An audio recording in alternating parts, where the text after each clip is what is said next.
Ya, Shalom Bapak Ibu.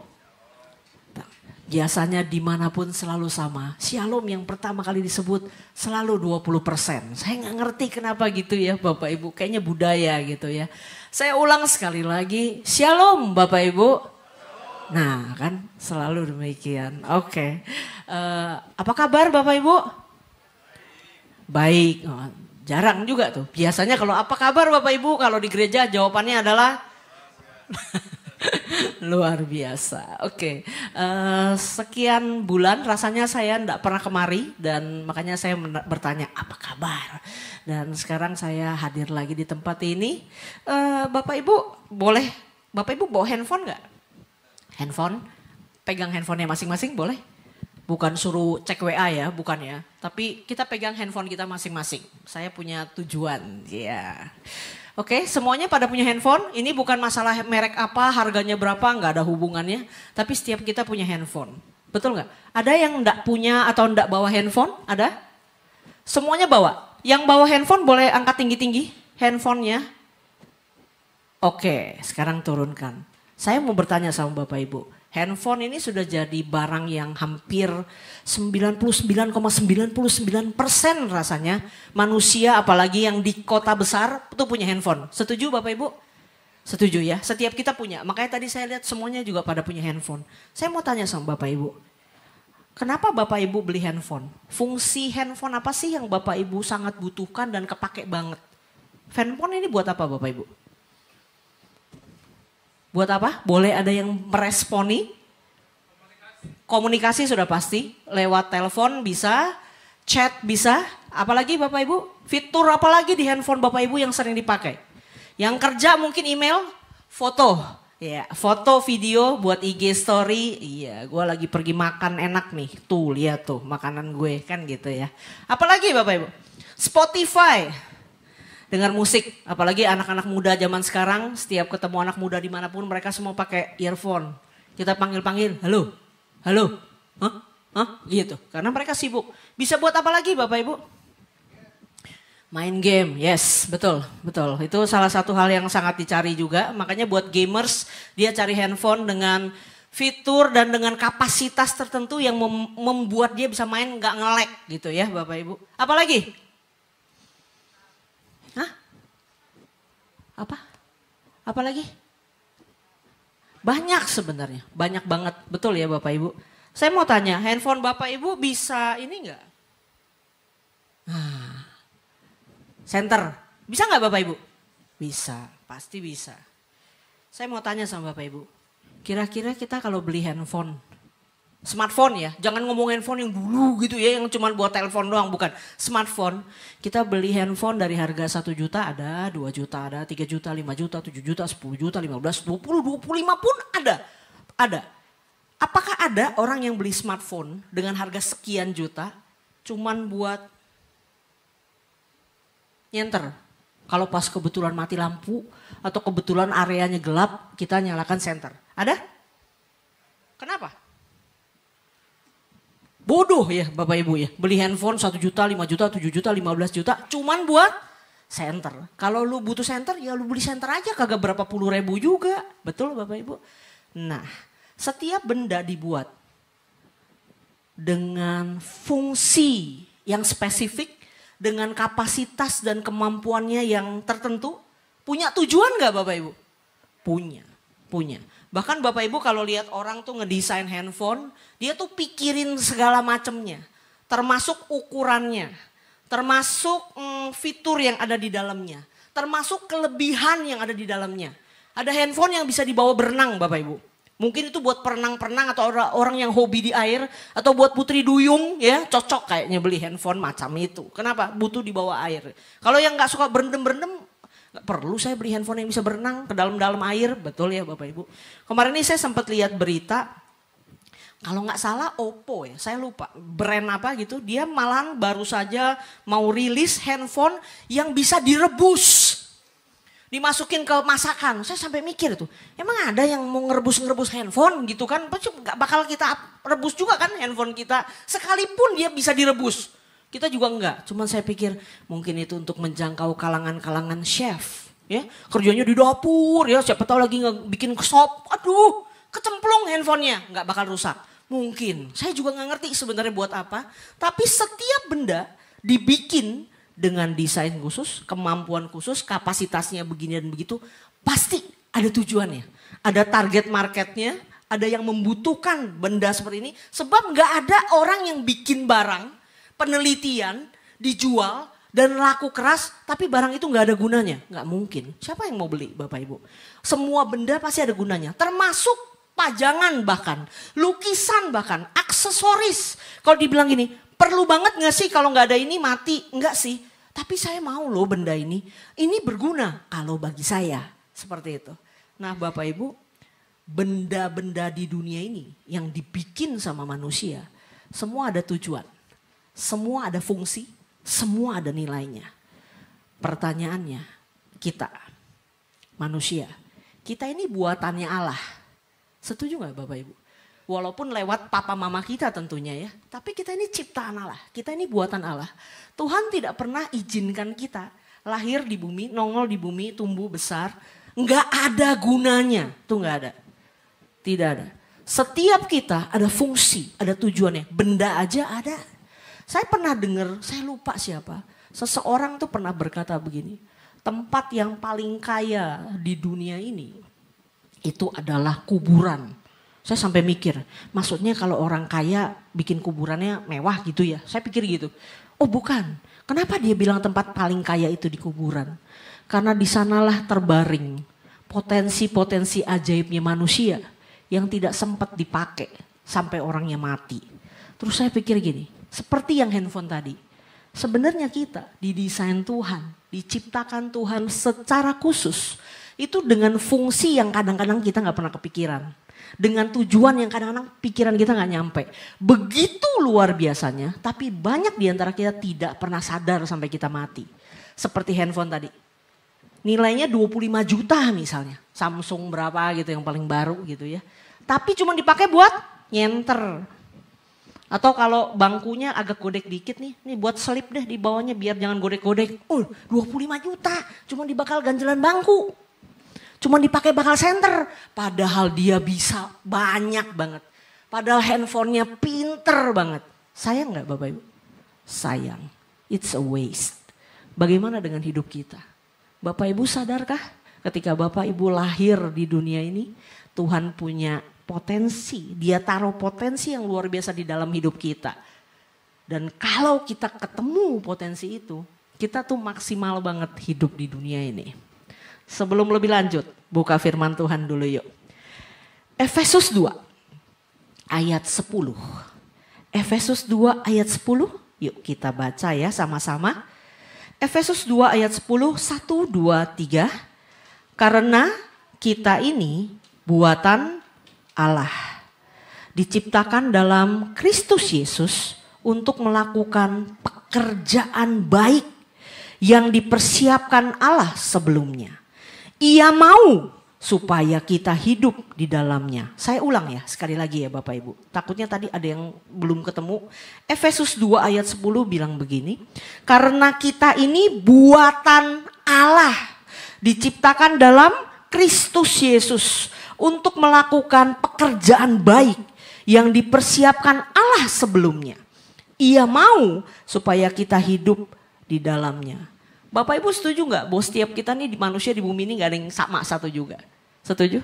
Bahkan anak kembar. Anak kembar tuh bahkan sidik jarinya aja nggak sama. Bapak Ibu pernah punya teman anak kembar? Atau mungkin ada yang punya saudara anak kembar? Atau bahkan mungkin punya anak kembar? Saya pernah punya teman kembar, waktu belum terlalu akrab, saya nggak bisa bedain Bapak Ibu. Jadi kalau ketemu kan namanya Michela, Michelin. Kalau ketemu Michela, salah, bukan. Lama-lama sering ketemu, baru saya bisa bedain. Tapi sekalipun kembar identik persis sama, apakah 100% keseluruhan kepribadiannya, pemikirannya, hobinya sama semua? Tidak, tidak Bapak Ibu. Bapak Ibu coba berkata pada diri sendiri. Bilang sendiri ya masing-masingnya. Saya ini di dunia cuma satu. Saya ini di dunia cuma satu. Di dunia ini tidak ada orang yang kayak saya. Nggak ada loh Bapak Ibu. Cari Ke ujung-ujung bumi mana? Mirip mungkin ada nggak? Banyak mungkin yang mirip. Ini mirip si ini ya, mirip si ini ya. Mirip bener gaya-gayanya. Bisa. Tapi kalau completely 100% sama, tidak mungkin. Di dunia ini tidak ada satu orang pun yang sama. Oleh karena itu Bapak Ibu, kita tidak pernah boleh kepingin jadi orang lain. Sebab tempat di dunia ini satu orang satu udah ada tempatnya sendiri. Jadi kalau kita kepingin kayak orang lain, nanti nggak ada yang jadi kamu. Paham maksud saya Bapak Ibu? Kamu harus jadi kamu, jangan kepingin jadi orang lain. Bapak Ibu tahu nggak? Waktu saya mulai dapat kepercayaan untuk melayani firman Tuhan, untuk khotbah. Saya tuh kepinginnya tahu nggak sih kayak siapa? Saya jujur aja apa adanya ya. Saya tuh kepengen kayak Pastor Levi Supit. Tahu nggak Pastor Levi Supit? Cantik, tinggi, kurus, anggun. Kalau ngomong tuh kayaknya berkelas, classy gitu kan. Dan saya pengen jadi kayak begitu. Tapi ternyata Tuhan tidak mengarahkan saya kayak begitu. Saya tidak bisa berkhotbah classy dan lembut. I cannot. Karena itu bukan saya. Begitu. Dan mungkin kalau Tuhan bilang, hey, that place is taken. Tempat itu udah diambil sama Levi. Lu jadi yang model lain aja. Kalau semuanya persis sama. Ntar gak ada yang jadi saya. Ngomong kasarnya begitu. Dan Bapak Ibu tahu, ini bukan bicara tentang orang-orang tertentu yang kelihatan aja. Enggak. Setiap kita. Tuhan itu desain kita khusus, spesial. Kamu ya kamu. Dan Bapak Ibu pernah mikir gak, kenapa kamu didesain Tuhan jadi kayak kamu? Kenapa saya ini begini sih? Kenapa saya kayak saya? Selalu ada maksud. Selalu ada tujuan. Dan Bapak Ibu itu ajaib, unik. Firman Tuhan tuh bahkan bilang loh, dari sejak di kandungan ibu kita tuh ditenun Tuhan. Bapak Ibu tahu bedanya tenun sama kain pabrik? Kain tenun sama kain pabrik beda ya Bapak Ibu. Kalau kain pabrik satu sampel, nih lu bikin 1000 biji kayak begini persis sama. Bisa. Tenun tuh tidak. Tenun itu satu-satu. Spesial, unik, gak ada yang sama. Itulah kita diciptakan oleh Tuhan. Nah pertanyaannya begini. Kita ini kalau hidup di dunia dengan planning, desain, segala sesuatu yang Tuhan taruh di dalam hidup kita. Kalau kita nggak tahu, hidup kita akan begini-begini aja Bapak Ibu. Bapak Ibu ada yang pernah bosan hidup nggak? Nggak, jujur aja ngomong ya. Kalau Bapak Ibu tanya saya jawab saya pernah bosan hidup. Kenapa bosan hidup? Karena gini, tiap pagi bangun ya. Ngapain? Baca Alkitab. Terus ngapain lagi? Mandi. Kalau anak masih sekolah, emak-emak ya, repot kan? Makanannya ini segala macam. Belum ngatur jadwal. Nanti sini pulang segini, jam segini, sini dijemput sini, belum bla bla bla bla, pesan Gojek apa segala macam. Repot. Ngurusin ini itu ke kantor apa segala macam pulang. Terus sampai rumah ngapain? Mandi, ngapain lagi? Nyiapin makan. Habis makan mau ngapain lagi? Nonton drakor. Ya kan? Queen of Tears sudah habis, ada Lovely Runner. Lovely Runner udah habis, bentar lagi ada film apa lagi yang seru ya. Begitu aja. Gak ada yang lain hidup ini. Lama-lama begini doang. Bapak Ibu, saya ini gak termasuk sering liburan. Tapi saya pernah loh liburan itu bosen. Kenapa? Ya karena begitu aja. Kerja capek, set. Momen liburan, yeay, pergi happy. Sampai sana pemandangannya begini-begini aja. Gunung ya gunung aja, ya gak sih? Laut ya laut juga, air ya air, danau ya danau. Beli barang seneng 2 hari, 3 hari. Minggu depan, tahun depan Bapak Ibu beli handphone baru deh, 25 juta. Seneng gak? Seneng, bangga. Berapa lama? 5 tahun, gak bakal. Paling sebulan. Lama-lama biasa aja handphonenya, gak jadi gimana. Betul? Itulah kita. Kalau hidup cuman buat makan, tidur, sekolah, kuliah, kerja. Menikah, punya anak, punya cucu. Ngawinin anak, ngawinin cucu. Nah terus deh, apa lagi? Menunggu dipanggil pulang oleh Tuhan. Bosan gak sih? Bosan sih kalau saya. Tahu gak gimana caranya supaya hidup tuh gak begini-begini aja dan gak bosan? Kita harus menemukan tujuan hidup yang lebih dari diri kita sendiri. Sebab kalau kita hidup hanya untuk diri kita sendiri, ya tadi tuh makan, tidur, kerja, cari duit buat memenuhi kebutuhan hidup, gedein anak, bla bla bla bla bla bla itu bosen. Karena begitu saja. Saya mau mengajak Bapak Ibu, jadi gimana sih caranya supaya hidup nggak begini-begini saja dan ada sesuatu hal yang cukup menarik untuk kita jalani hidup ini. Kita harus menemukan kenapa kita diciptakan. Kenapa Tuhan desain saya kayak saya? Kenapa Tuhan desain Bapak Ibu ya kayak Bapak Ibu begini?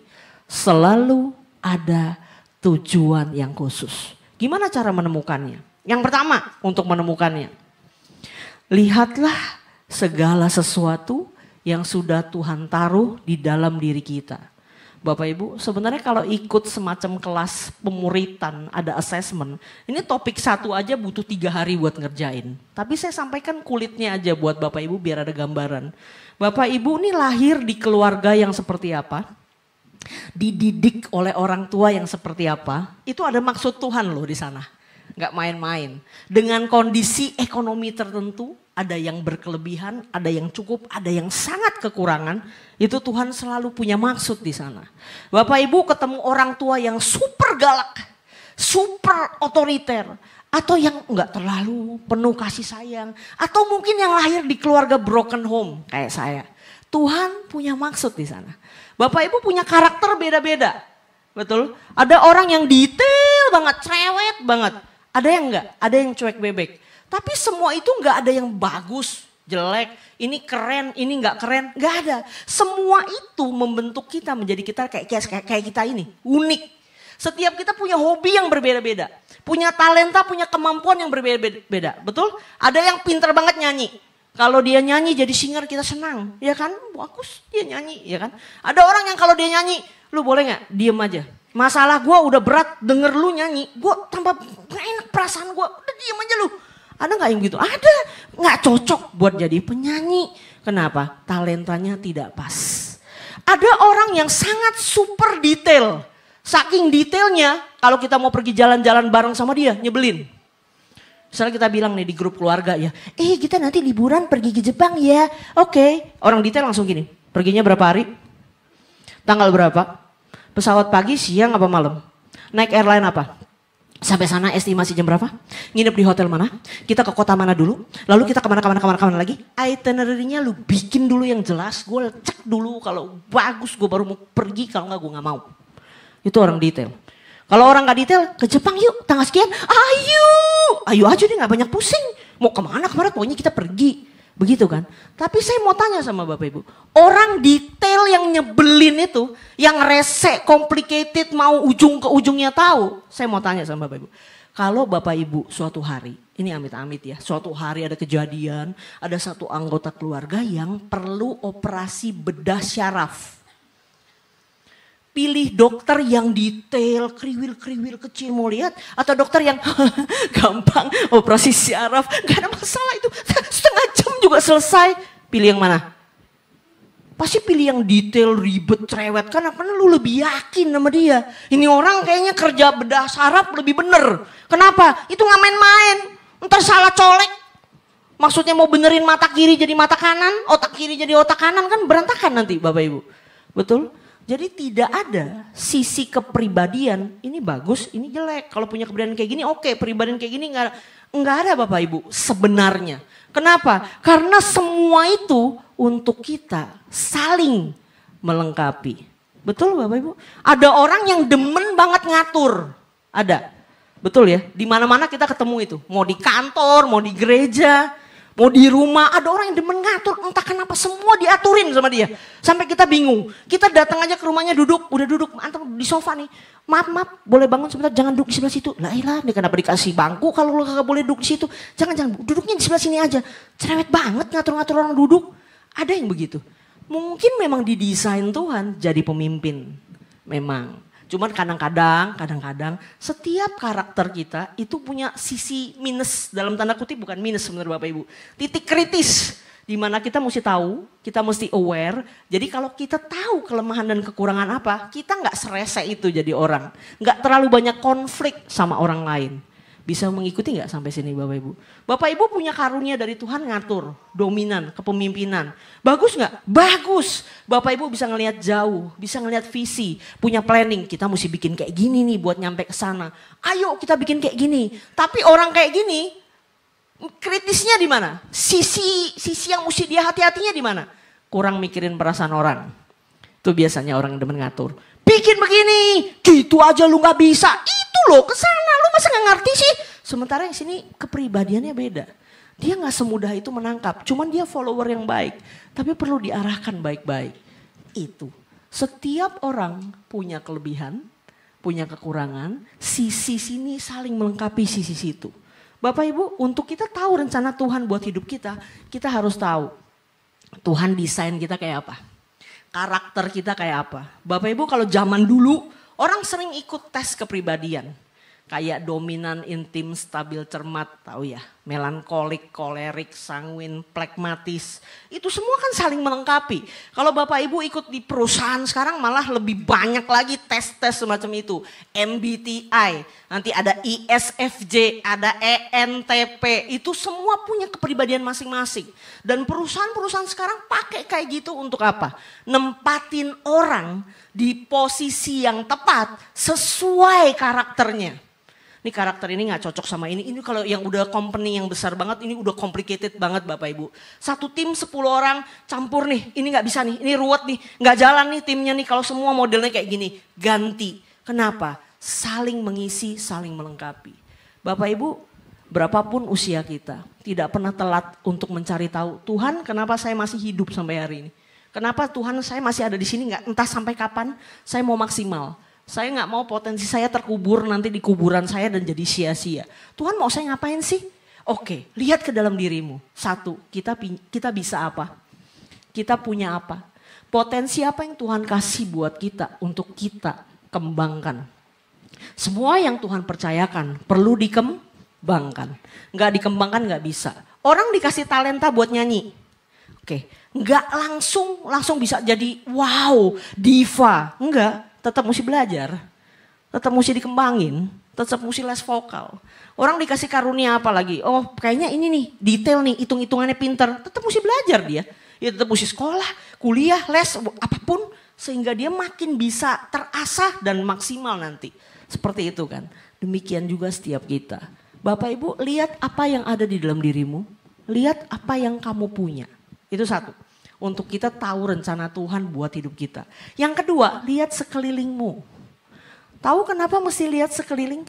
Karena Tuhan tidak pernah kasih kisah potensi dan kemampuan itu buat kita doang. Enggak ada. Enggak mungkin.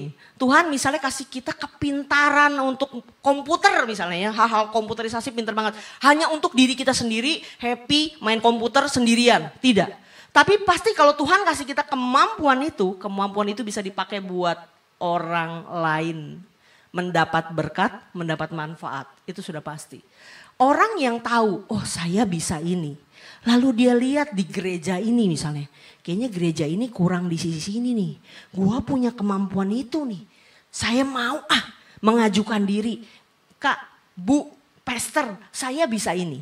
Gereja ini perlu ini enggak? Kalau perlu saya boleh enggak yang kerjain? Saya boleh enggak yang melayani di situ? Saya boleh enggak yang isi itu? Nah, kalau kita bisa kayak gitu, kita tuh bisa maksimal banget dalam hidup. Itu yang kedua. Potensi yang Tuhan kasih dalam diri kita. Kita kembangin, kita lihat, kekurangannya kita perbaiki. Kita terus memaksimalkan apa yang Tuhan kasih. Lalu lihat sekeliling kita butuh apa dan apa yang bisa kita kasih. Seperti itu. Yang terakhir adalah karena desainnya dari Tuhan, tujuan hidup terbaik kita kenapa diciptakan, yang tahu otomatis pencipta kita yaitu Tuhan. Makanya yang terakhir adalah kita betul harus menyerahkan diri kita sepenuhnya kepada Tuhan. Supaya Tuhan bisa maksimal dalam hidup kita. Ada firman Tuhan, saya bacakan dalam versi bahasa Inggris ya Bapak Ibu ya. Roma 6 ayat 13. Roma 6 ayat 13 versinya Living Bible itu bilang begini. Give yourselves completely to God. Serahkan dirimu sepenuhnya kepada Tuhan. Every part of you. Semuanya, semua bagian dari dirimu. Dikatakan bahwa for you are back from death. And you want to be tools in the hands of God. To be used for His good purpose. Tuhan tuh sudah mati di salib menebus dosa kita. Kita yang seharusnya mati, kita diberikan hidup. Oleh karena itu, kalau kita sadar betul itu, kita harus menyerahkan diri kita sepenuhnya kepada Tuhan.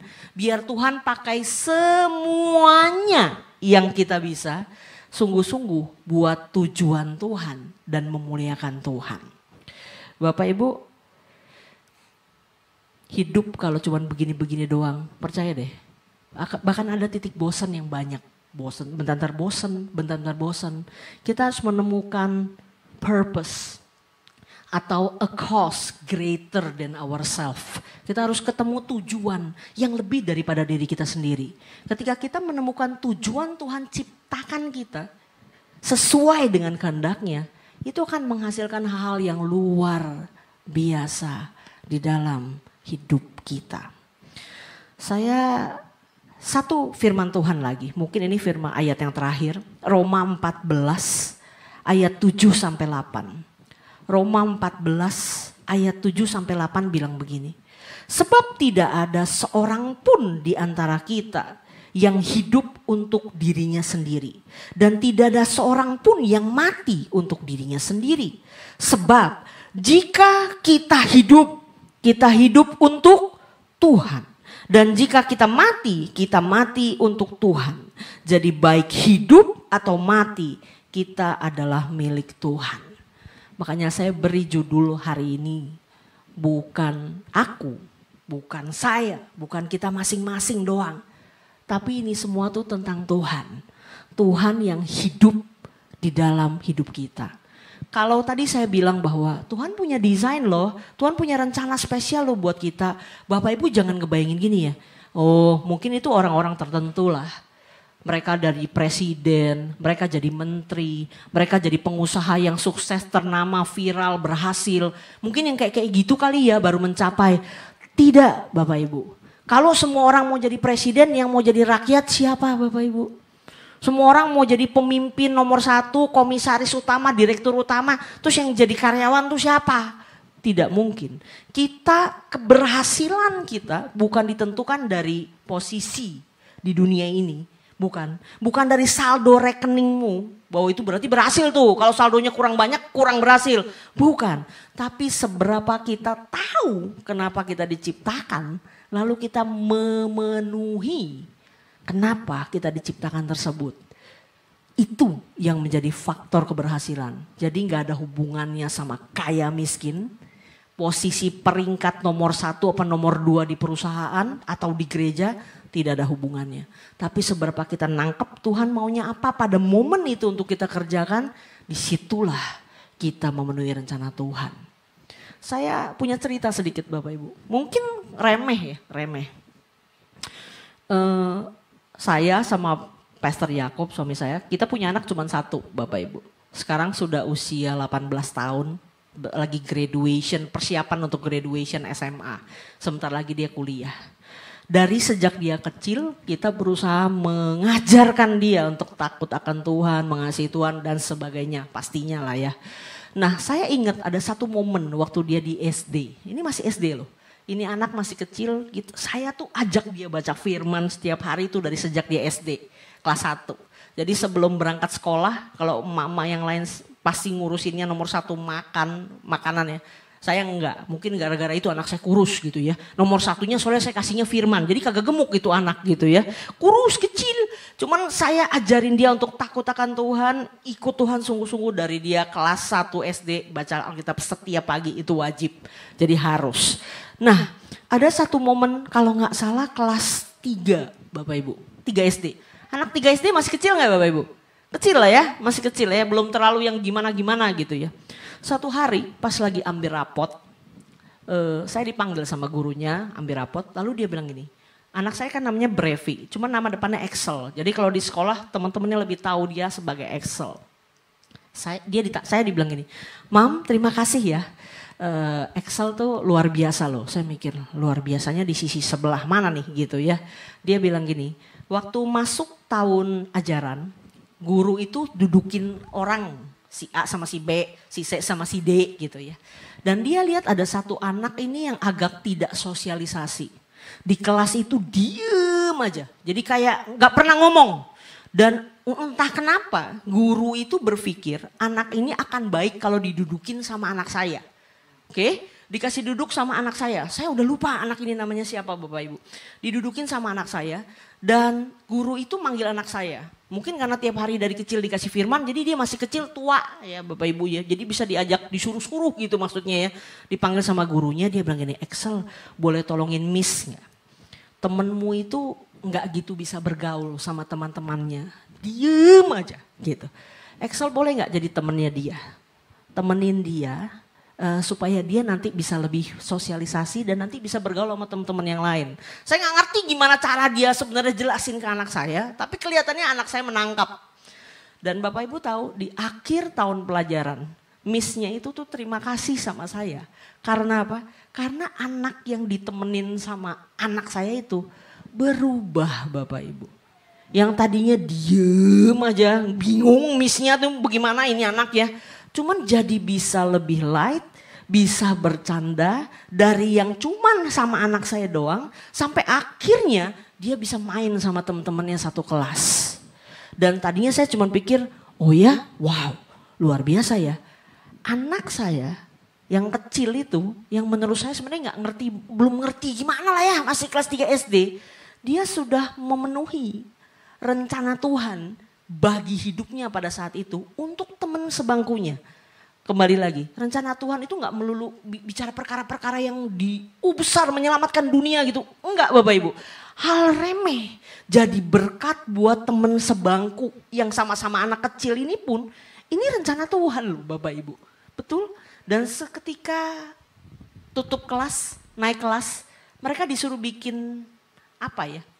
Semacam ucapan yang ditaruh di buku perpisahan. Di dalam situ ada nama-nama anak-anak gitu ya. Terus boleh mengucapkan apapun kepada siapapun gitu ya. Dan saya bawa pulang buku itu, saya ketemu tulisan dari teman sebangkunya anak saya. Dia disuruh tulis begini, semua anak disuruh tulis begini ya.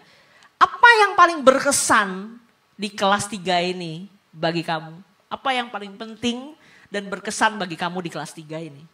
Dan saya ketemu tulisan anak itu yang sebangku sama anak saya. Tahu dia tulis apa Bapak Ibu? Hal yang paling berkesan gitu ya. Dia tulis gini, when I met Excel. Dia bilang gitu. Mungkin kesannya remeh, sepele. Tapi ternyata dia pun menyadari bahwa ketika bersama anak saya, dia merasa itu penting. Itu berkesan buat dia. Dan itu amazing buat saya Bapak Ibu. Ketika seorang anak kecil bisa tanpa sadar kok bisa ya mengubah atau menjadi berkat atau berdampak positif bagi orang lain. Seremeh itu Bapak Ibu. Satu cerita lagi. Gak apa-apa ya Pak? Boleh ya? Boleh? Oh boleh. Satu cerita lagi. Pastor Yakob pernah cerita di sini suami saya. Bahwa anak saya pernah sakit. Kalau mungkin Bapak Ibu ada yang ingat ya Bapak Ibu. Waktu anak saya sakit Bapak Ibu, itu sakitnya tuh gak main-main Bapak Ibu. Sakitnya tuh, aduh. Pokoknya kita tuh udah gak tahu ini mesti gimana. Ke rumah sakit tuh udah bolak-balik. Dan katanya A, B, C, D kasih obat apa segala macam. Ya begitulah ya, nggak. Cuman menyelesaikan sebentar tapi dia akan begitu lagi. Dan ada satu momen, ini cuman sebagian cerita dari sakitnya itu. Karena ceritanya sangat panjang. Ada satu momen seperti ini Bapak Ibu. Pertama kalinya kita tahu bahwa sakitnya ini serius, kita bawa ke sebuah klinik, dicek, lalu dokternya bilang begini, saya ingat itu di daerah Sunter, dekat area kantor saya. Lalu dokternya bilang gini, ini kayaknya ini Bu. Dia pertama diagnosanya A, which is itu salah sebenarnya. Bawa ke rumah sakit yang besar di area Kelapa Gading, ketemu saya di sana. Anak ini mesti dioperasi. Bu, itu pertama kali saya dengar bahwa ini sakitnya nggak main-main nih. Bukan cuma dengan obat maksud saya gitu. Dan saya kaget. Hah? Mesti dioperasi? Sakit apaan? Dan itu masih kecil. Waktu itu anak saya baru umur 3 menuju 4 kalau nggak salah. Seingat saya. 3 menuju 4. Pokoknya masih kecil banget. Begitu dengar itu, shock lah saya. Mana ada orang tua nggak kaget anaknya 3 tahun mau disuruh operasi, halo gitu loh. Dan semua ibu pasti punya pikiran yang sama. Kalau sampai perlu dioperasi, gua aja dah yang dioperasi, dia jangan. Karena kita nggak tega, betul ya Bapak Ibu. Jadi saya keluar dari klinik, Saya bingung, saya sama suami saya kita mesti bawa ke rumah sakit nih sekarang. Karena katanya jangan main-main, ada kemungkinan mesti dioperasi. Oke. Nah saya inget tuh momen itu keluar dari rumah sakit bawa tas, bawa anak saya. Saya shock, kaget, mesti operasi, bingung. Satu khawatir, kasihan, gak tega. Dan ada satu urusan lagi yang jadi masalah Bapak Ibu. Saya gak punya duit. Kami berdua bukan orang berada, punya penghasilan super besar atau apapun. Dan pada masa itu asuransi ada orang pakai tapi belum seperti sekarang. Kalau zaman sekarang jarang kita dengar orang gak punya asuransi. Paling gak punya BPJS, paling gak ya Bapak Ibu. Waktu itu jujur kami gak punya asuransi. Jadi begitu mikir operasi berapa duit nih. Posisi sakitnya di perut, kaitannya sama usus. Buka perut berapa duit Bapak Ibu. Ini sih bukan perkara ini. Orang sekarang masuk rumah sakit tipes saja bisa 8 juta, 10 juta. Sekarang gitu ya. Jadi pada waktu itu saya udah mikir nih gimana ceritanya nih. Udah ngawatirin anak, ngawatirin duit. Mau bayar pakai apa? Emang ke rumah sakit bisa kasih KTP? Kan kagak mungkin kan. Rumah sakit yang dia suruh datang itu bukan rumah sakit jelek. Rumah sakit saya tahu ini mahal punya. Cuman memang dia prakteknya di sana. Perjalanan ke sana saya ingat banget. Saya telepon bos saya. Saya mesti izin kantor nih judulnya ceritanya kan. Tadinya cuma izin periksa sebentar. Ini urusannya jadi panjang karena mau ke rumah sakit. Bapak Ibu tahu. Buat saya, bos saya tuh dipakai Tuhan pada momen itu untuk jadi berkat buat saya. Jadi saya telepon bos saya bilang gini. Pak, saya izin. Nggak bisa ke kantor. Dan karena saya lagi shock karena anak saya mesti operasi. Pasti bos saya menangkap lewat suara saya di telepon. Saya bilang gini. Saya habis dari klinik. Dan kata dokter anak saya mesti dioperasi. Saya sambil nahan nangis. Bapak Ibu tahu. Bos saya bilang begitu. Airin, kamu tenang, kata dia gitu. Urusin anak kamu. Bawa ke rumah sakit. Cek. Kamu mesti tenang. Kalau kamu gak tenang, kamu gak bisa ngurusin anak kamu. Dia bilang gitu. Kamu gak usah takut. Kata dia gitu. Dengerin baik-baik kalimatnya. Sampai hari ini saya masih ingat nih kejadian udah puluhan tahun Bapak Ibu. Dia bilang gini. Anak kamu kemana aja. Saya ikut. Itu bahasanya dia. Kira-kira Bapak Ibu menangkap gak arti dari kalimatnya itu? Anak kamu kemana aja. Saya ikut. Apa maksudnya dia mau jenguk gitu? Enggak lah. Ngapain bos standby gitu nungguin saya di rumah sakit ngejenguk-jenguk. Bukan. Bisa paham maksud bos kalau ngomong sama karyawannya, anak kamu kemana? Saya ikut. Apa artinya Bapak Ibu? Artinya apa kira-kira?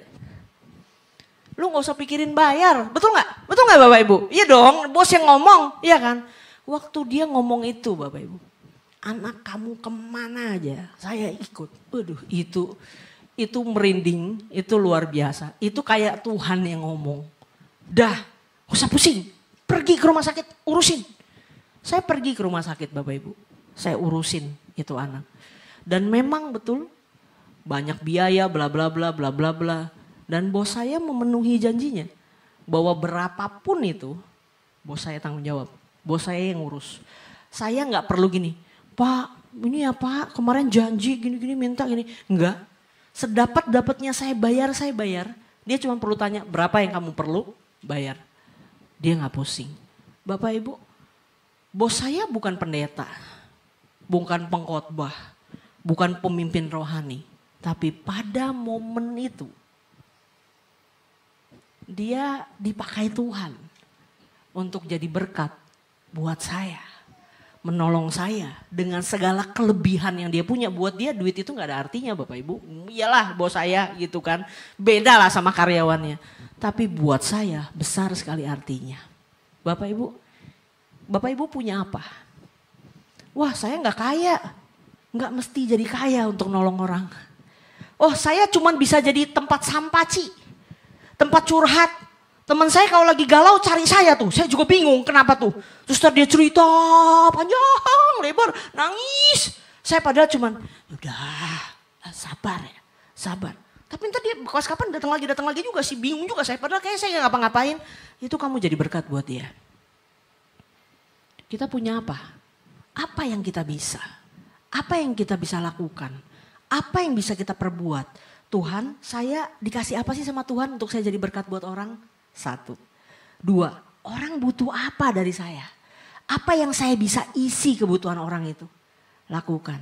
3, minta tuntunan Tuhan. Kita serahkan sepenuhnya diri kita kepada Tuhan. Seperti lagu tadi, kurenungkan firman-Mu siang dan malam. Tuhan, saya bisa apa? Tuhan, saya mesti lakukan apa? Oh, saya tolong orang ini dengan cara begini kah? Oh, saya bantu orang ini dengan cara begini kah? Lakukan. Ingat, hidup dan mati kita milik Tuhan. Hidup kita bukan punya kita lagi, tapi punya Tuhan. Amin Bapak Ibu. Mari hidup maksimal sesuai kehendak dan rencana Tuhan bagi kita. Supaya hidup kita tidak berlalu begitu saja dan sia-sia. Amin. Mari kita berdoa.